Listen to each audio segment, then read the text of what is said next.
జై గురు జై గురు క్రియేషన్స్కి స్వాగతం సుస్వాగతం. ఈరోజు చిన్నపిల్లలకు కూడా ఇష్టపడేటటువంటి ఒక కథ చెప్తాను. కథ పేరు జింకల నిజాయితీ అనుకోవచ్చు, సత్యమేవ జయతే అనుకోవచ్చు, లేకపోతే మాట మీద నిలబడడం వల్ల దేవతలు అవుతారు అని కూడా అనుకోవచ్చు. అడవిలో ఒకసారి ఆ కాలంలో అడవుల్లో చెరువు ఉండేది. ఆ చెరువు దగ్గర అన్ని నీళ్ళు తాగడానికి జంతువులు అవన్నీ వస్తూ ఉండేవి. ఒకరోజు ఒక వేటగాడు చాలా ప్రయత్నం చేశాడు. అతనికి ఏమీ పక్షులు జింకలు ఏమీ దొరకలేదు. చాలా ఆకలి వేస్తుండింది. అతను అనుకున్నాడు, చెరువు దగ్గరికి వచ్చి ముఖం కడుక్కొని ఈ చెరువు దగ్గరే ఉంటే ఏదో ఒక జంతువు వస్తుంది కదా నీళ్ళు తాగడానికి, అప్పుడు బాణం వేయచ్చు అనుకొని ఒక చెట్టు మీద ఎక్కి కూర్చుంటాడు. ఆ చెట్టు మీద కూర్చొని చూస్తూ ఉన్నాడు. ఇంతలో ఒక జింక వచ్చింది నీళ్ళు తాగడానికి. అతను బాణం వేయబోయాడు. ఆ జింక చూసింది. చూసి ఆ విల్లుని చూసి, ఆ బాణాన్ని చూసి, వేటగాడిని చూసి, అన్న వేటగాడ, నీవు నన్ను చంపాలనుకున్నావు కదా, కానీ చంపుదు కానీ నాకు ఒక చిన్న సహాయం చెయ్యి. నాకు 2 పిల్లలు ఉన్నారు, నా కోసం ఎదురు చూస్తుంటారు. నువ్వు కొంతసేపు నన్ను వదిలి వెళ్ళి వాళ్ళకి పాలిచ్చి పక్క వాళ్ళకి అందరు స్నేహితులకు అప్పచెప్పి వస్తాను అంది. అయ్యో అని నవ్వాడు వేటగాడు. నువ్వా జింక, నీవు వస్తావా వెళ్ళిన తర్వాత? అసలు నేను నమ్ముతానా? అన్ని అబద్ధాలు అన్నాడు. లేదు తప్పకుండా వస్తాను. చాలా చాలా వేడుకుంటే ఎందుకో ఆయనకి ఆ రోజు మనసు ఎందుకో చలించింది. సరే వెళ్ళిరా అని ఇంకొక జింక ఏదైనా వస్తుందిలే అనుకున్నాడు. సరే అది వెళ్ళిపోగానే ఇంకోటి కొమ్ములతో ఇంకొక దుప్పి వచ్చింది. దుప్పి వచ్చి నీళ్ళు తాగుతుంటే మళ్ళీ బాణం ఎక్కుపెట్టాడు.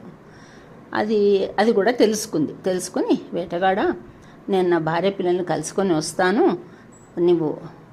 నేను వెళ్ళి తప్పకుండా వస్తాను, ఎదురు చూస్తూ ఉంటారు వాళ్ళు నా కోసము, వాళ్ళతో మాట్లాడి వస్తాను, తప్పకుండా వస్తాను, దయచేసి నన్ను వెళ్ళనివ్వు అంటే చాలా విసుగొచ్చింది ఆయనకి. ఏమిటిది ఇవన్నీ, నేను ఆకలితో ఉంటే వీళ్ళు వెళ్తాను అంటున్నారు, జింక దొరికి కూడా వీటిని చంపలేకపోతున్నానే అనుకుని ఎందుకో అతనికి ఆ రోజు ఆ మనసులో కొంచెం కరుణ కలిగింది. సరే వెళ్ళి రావాలి తప్పకుండా అని చెప్పాడు. జింకేమో వెళ్ళి పిల్లలకు పాలిచ్చి వస్తుంది. తర్వాత ఈ దుప్పి వెళ్ళి పిల్లల్ని చూసుకుని, ఇద్దరు భార్యాభర్తలు అనమాట ఆ జింకలిద్దరు.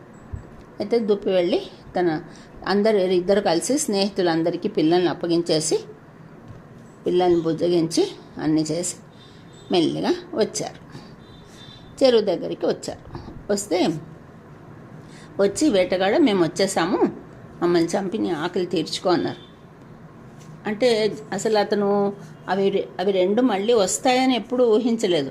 ఎంత ఆశ్చర్యపోయాడో, ఎంత నిజాయితీ కలవివి, ప్రాణాలు కూడా నిజాయితీ కోసము సత్యం కోసం నిలబడ్డాయి. నేను మానవుని కూడా ఎంత క్రూరంగా జంతువుల్ని చంపుతున్నాను, ఇక మీదట నేను జంతువుల్ని చంపను అని అనుకుని ఆ విల్లు బాణం అన్ని పడేసేసి చాలా పశ్చాత్తాపడ్డాడు, పడేశాడు. తర్వాత అది అవగానే స్వర్గం నుంచి దేవతలు వచ్చి జింకలు 2 సత్యాన్ని పాటించాయి.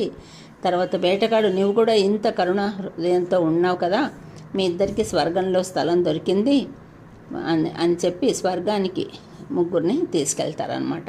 వాళ్ళు దేవతలు అయిపోయారు, వేటగాడు ఆడజింక పిల్లలు. అంటే సత్య దయ ఈ ప్రభావాల వల్ల స్వర్గానికి వెళ్ళొచ్చు. అంటే స్వర్గానికి మెట్లు ఏమిటి? సత్యము దయ.